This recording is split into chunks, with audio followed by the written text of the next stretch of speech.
Hello everyone! Welcome to my maytbr.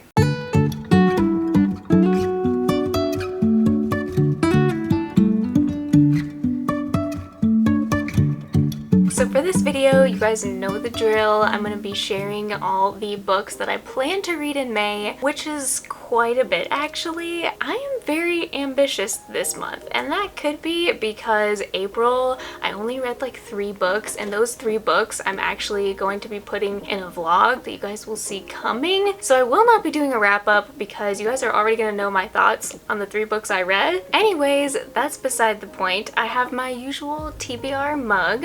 I have a 24-hour readathon that I'm going to be reading for that I'm excited to share with you guys.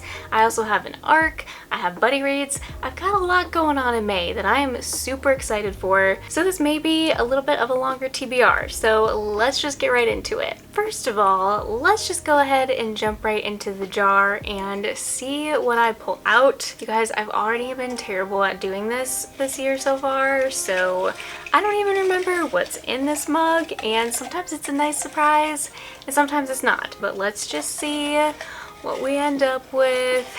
Oh my word, I'm so nervous. Firekeeper's Daughter. Okay, I think I want to do that one. I don't know though, that's a really big book. Do I want to read that? Do I want to pull another? No, I think I'm going to keep this one. So this book I literally know close to nothing about, if I'm being completely honest. I actually thought this was a fantasy book, and people keep telling me it's not. I don't even think it's magical realism, but it's like a young adult contemporary. So I'm very nervous, but the reason I picked this up in the first place is because everyone was reading it, and I needed to know why everyone was reading it. So it says, prayers begin with offering Sema and sharing my spirit name, clan, and where I am from. I always add an extra name to make sure creator knows who I am. A name that connects me to my father because I began as a secret and then a scandal. So I'm still very interested in this one. It is like a 450-page book, which is a little bit concerning, but I'm still really excited because I haven't heard a single bad thing from anyone I know. We will see how this goes. No guarantees. I feel like I've been so awful at this jar this year. It's going to be very entertaining to see at the end of the year how many of my 22 books I actually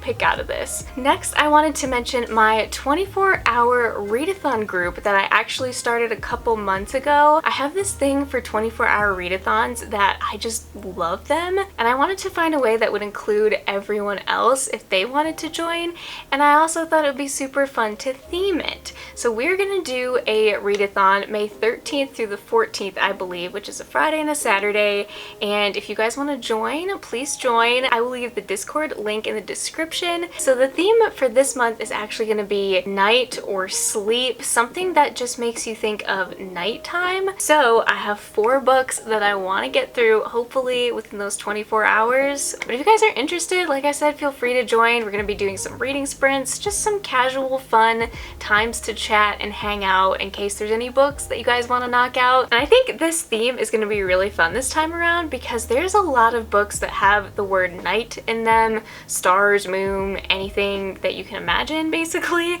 So I think it's gonna be a super fun time, and I hope you guys join. So the first book I'm gonna pick up for that is actually Insomnia by Sarah Pinborough, which kind of sparked my whole idea of creating this theme this time around because I'm dying to get through this, and I feel like it's really gonna enhance my experience if I read a big chunk of it at once. We basically have our main character who's almost hitting 40. Her name's Emma, and her mother also experienced insomnia when she turned 40, and I think this really dives into maybe more family drama or family issues. I'm really not sure, but I loved Behind Her Eyes. I cannot wait to read another book by her, and this one just sounds amazing. I don't know if it will top Behind Her Eyes, but this is my top priority for this month, is to get to this one for the readathon. And then I also want to read Book of Night, which comes out in just a few days by Holly Black, and I am so excited. I think it's a little ambitious to get through a giant fantasy book during a readathon, but it's fine. Hopefully the audiobook will be out by the time the readathon comes around and it'll be easier to get through it. But for obvious reasons, I've been dying to get to this one. It's her first adult fantasy book, and I know nothing about this other than there's secret societies involved, which sounds spectacular, and I keep seeing mixed reviews for this one, which is a little bit scary to me. I hope it doesn't end up being like Ninth House was, because that one didn't go well for me, and there's supposed to be secret societies in that one as well. I don't know how I'm gonna feel. I feel like it is gonna be a pretty good one to vlog because a lot of people are excited for that one, and I really hope it lives up to my expectations. And of course, you guys know I'm always including a manga and or a graphic novel during my 24-hour readathons, and the first one I'm going to try to get through is The Nightmare Brigade, The Girl from Deja Vu, which is volume 1 of a series that just came out recently. It's about these two boys that team up with this scientist to go into people's dreams and defeat like their worst fears, and this was just so good from the sample that I've already read, and I really love the artwork. It's definitely a different style than I typically go for. It's very detailed, but I love it. I loved what I read so far. So I'm definitely curious to see how this goes because there was also some family drama that was kind of in it as well. I'm anticipating what's going to happen in the end. I really hope there's not a cliffhanger because then we have to wait until volume 2. But I think this is going to be a really good book to try to get me through those 24 hours. And then I also have this complete collection of the manga called I Had That Same Dream Again. This looks so adorable, you guys, with the cat on the cover and this little girl. I'm gonna read the back for you. It definitely sounds like it's gonna be another sad time, but also really hard-hitting, and I think I'm gonna love it. It says, "The Long Road to Happiness. The high schooler who hurts herself, a young woman spurned by society, and an old woman spending her twilight years in quiet solitude. While Nanoka, a grade schooler with few friends, gets to know these three very different people, she seeks to understand what they all have in common and just what it means to be happy. As her budding relationships grow, perhaps she can find her own path to happiness." This just looks really cute. We have women of different ages that are in different times in their life, and I'm excited to see how it weaves all of them together. There's definitely some like interesting parts of this as you flip through. I can tell it's gonna get like sad or very intense. I've been eyeing this one for ages, so I'm really glad to finally get to it. We have someone who wants to say hi. Yeah? What do you think? You want to talk about books? Yeah? Or you want to go hunt bugs?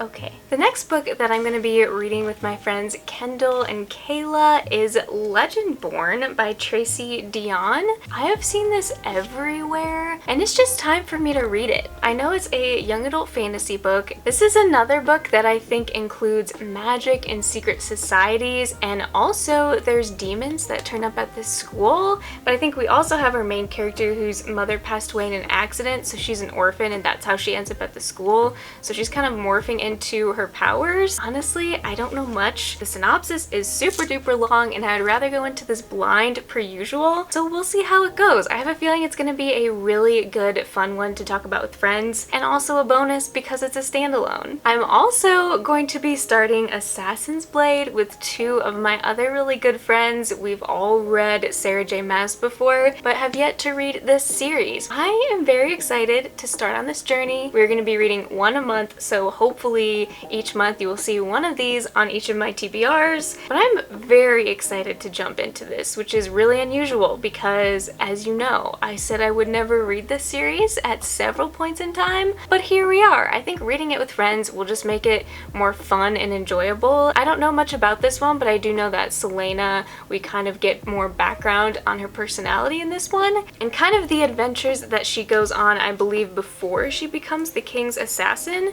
I think there's actually 4 or 5 stories in this book, so it'll be nice and easy to actually break up this book with maybe some of my other TBRs, so I'm not inhaling too much Sarah J Maas at once, because it's gonna be a long journey with these, but hopefully it will end up being a journey that I really love in the end. I'm also very excited to get to Seasonal Fears by Shauna Maguire. I'm very intrigued to see what this one has to do with the seasons and more alchemy, and I think there's a couple new kids in this one. With her books, I feel like you really do just have to sit back and enjoy the ride for the characters and not so much the plot, because her characters are really great. They're humorous, they're funny, they're intuitive, but if I'm not in the mood for like a character-driven book, I may set this aside for another month. But I am really thankful and excited that I have this arc. Hopefully some point within the month I'll be in the mood to pick this one up finally. And of course, I am ecstatic that Book Lovers by Emily Henry is finally coming out this month. I can't remember what date exactly it comes out, but I'm definitely going to be picking up this fun, lighthearted read to get me in this summery kind of spring mood. From what I've heard, this is actually like a grumpy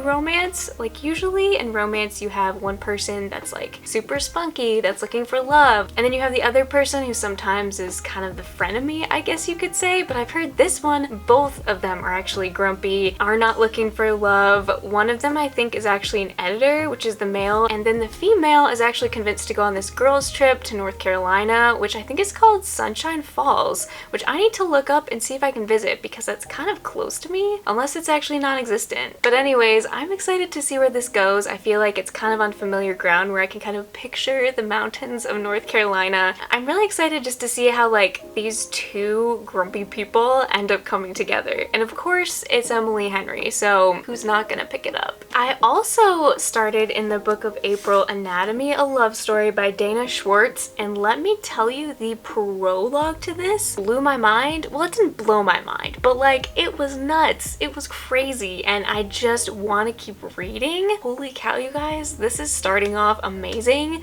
There's a little bit of magical realism. It is a historical mystery where we start off with these two boys that are resurrectors. Basically, they steal people out of graves, and then the bodies, of course, are used for science. And then we have our main character named Hazel, who really wants to go to school to be a surgeon, but she's claimed to be the wrong gender, so she gets kicked out of class. But her professor actually tells her if she can pass these classes on her own without actually attending class because she's so smart, then she will be able to become like a doctor. I'm excited to see how these grave robbers, but then also this other girl who's trying to pass classes and stuff, like come together. I feel like I'm not explaining that very well, but it is called a love story, so I'm not really sure if it's like a male-female romance, or maybe she just falls in love with human anatomy. I have no idea, but it's really creepy so far. It's very gothic, and I love it. I can just feel those Mary Shelley Frankenstein vibes. And next, on this very long TBR, I decided to add the Thursday Murder Club to my possibility pile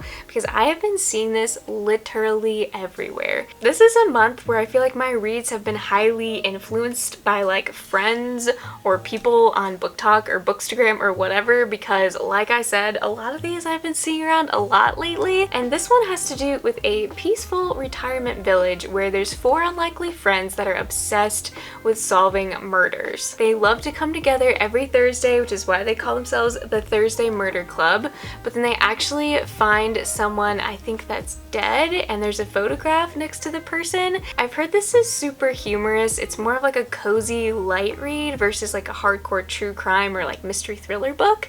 So if I'm feeling it and I'm feeling like something easy breezy, I think I'm really gonna enjoy this one because I haven't seen a single bad thing about it. If you've read this one and I should bump it up even higher on my TBR, let me know, because I feel like this could possibly maybe be one of my favorites of the year. I also decided to add 3 graphic novels slash manga to my TBRs extra because like I said, I feel like I kind of fell behind in my reading in April, which is fine, but I'm the type of person that wants to meet my Goodreads goal, and it did take me forever to get through the 3 books I did in April, so I kind of want something a little bit shorter, a little bit more fast-paced. I talked about this book in my most recent book haul called Cece's Journal, The Adventures of a Writer in Training, which I know I'm gonna love just from the artwork.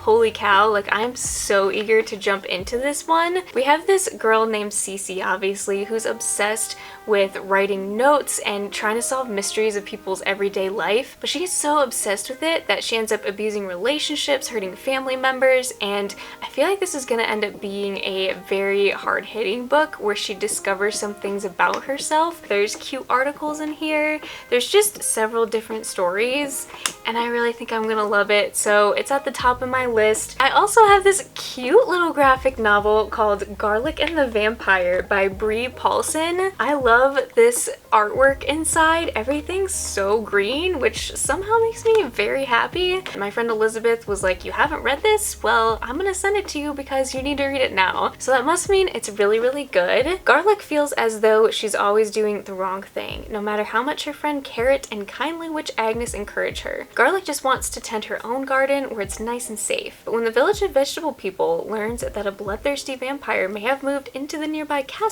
they all agree that despite her fear and self-doubt, Garlic is the obvious choice to confront him. And with everyone counting on her, Garlic reluctantly agrees to face the mysterious vampire. I am so excited to see what kind of adventures this little garlic head lady person goes on, and it sounds really cute and just very unique to have our main character be a vegetable. I just know I'm gonna enjoy this one and fly right through it. I'm already seeing a lot of different vegetables, which looks really, really cute. This one's for you, Elizabeth. Hopefully I'll be able to get through it this month. And last but definitely not least, some of my favorite manga artwork has been from Children of the Whales. I literally have not been able to find volume 2 and continue this story for so long now. I feel like I read this first one last summer, but we actually have this traveling island of sand that's kind of like this drift called Mud Whale, and there's this people that live on it. There's also magic involved, but I loved the characters in this one. They're so cool and unique. There's also a little bit of romance.